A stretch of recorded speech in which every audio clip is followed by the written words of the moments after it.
वो यारों की महफिल, वो मुस्कुराते पल, दिल से जुड़ा है वो बीता हुआ कल। कभी गुजरती थी जिंदगी वक्त बिताने में, आज गुजरता है वक्त कागज के टुकड़े कमाने में। Hello and welcome everyone to my new video. आज का ये जो वीडियो है इसमें मैं आपके साथ एक स्टोरी शेयर करने वाला हूँ, खास करके पेरेंट्स के लिए।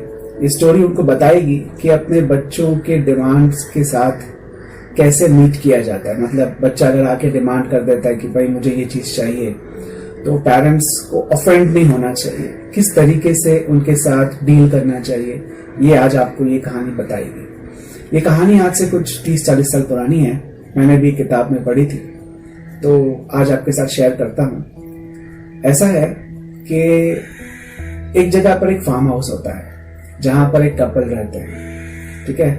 अब वो कपल को एक लड़का होता है, बच्चा होता है। बच्चा आस्ते आस्ते बड़ा होता है, वो आ जाता है 10th स्टैंडर्ड में। इसका शुरुआत हुआ है, अभी 9th पास किया, 10th में आ गया है।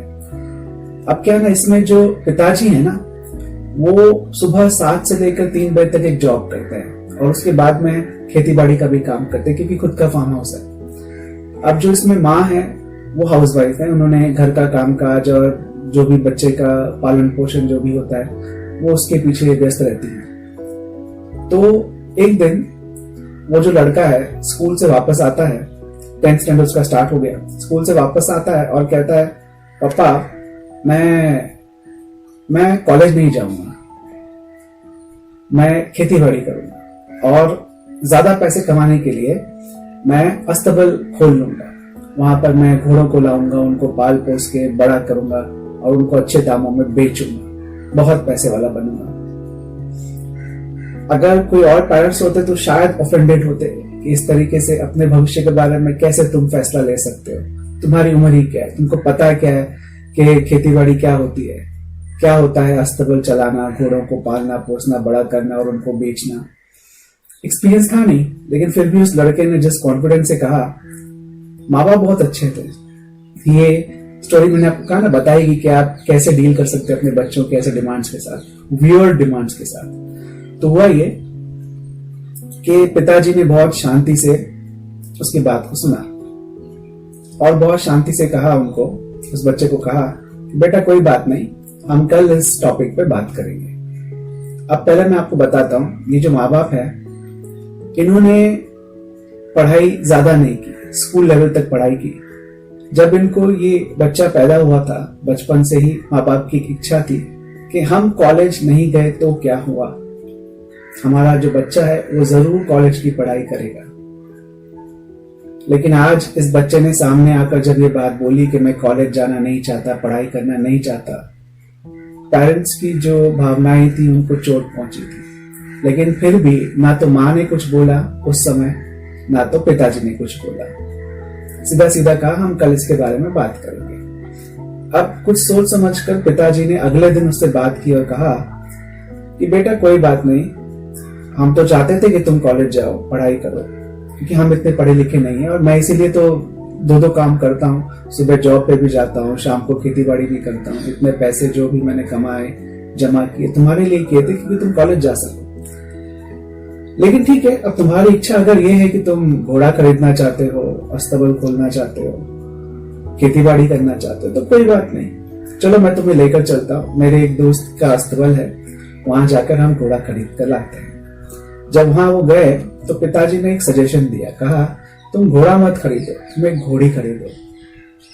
कल को क्या होगा, वो घोड़ी जब बच्चा देगी तो उस बच्चे को तुम पाल पोस कर बड़ा करके बेच पाओगे, ठीक है ना। और ये बात बच्चे को बहुत ठीक लगी, वो अपनी वैन में गए और एक घोड़ी खरीद के ले आए।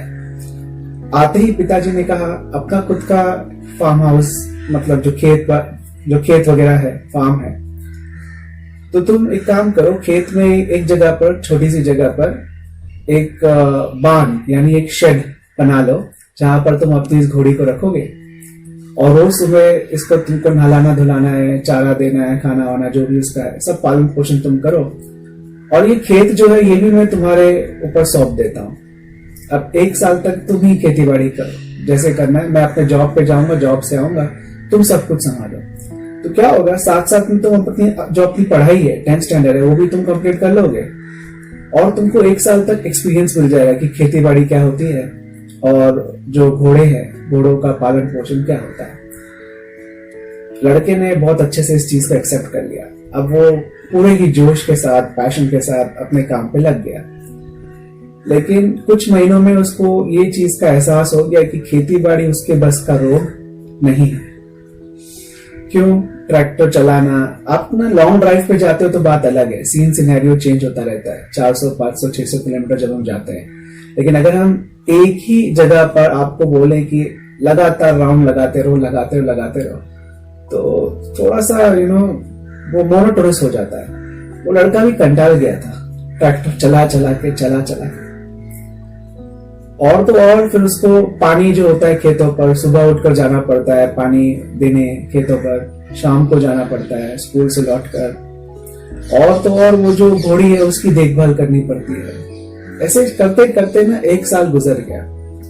पिताजी ने, माँ ने कुछ नहीं कहा, लड़का जो कर रहा था उसको करने दिया। और उस लड़के ने भी बिल्कुल भी, हाँ उसको एहसास हो रहा था कि तकलीफें बहुत है, झेल रहा था वो चीजों को, लेकिन उसने भी कभी कंप्लेन नहीं की। अब 1 साल बाद पिताजी ने जब उससे बात की, कहा देखो आज तुम्हारी घोड़ी को अब बच्चा हो चुका है, बच्चा भी थोड़ा बड़ा हो गया है, तो चलो एक काम करते हैं, इस बच्चे को बेच कर आते हैं और 2-3 घोड़े खरीद के लाते हैं।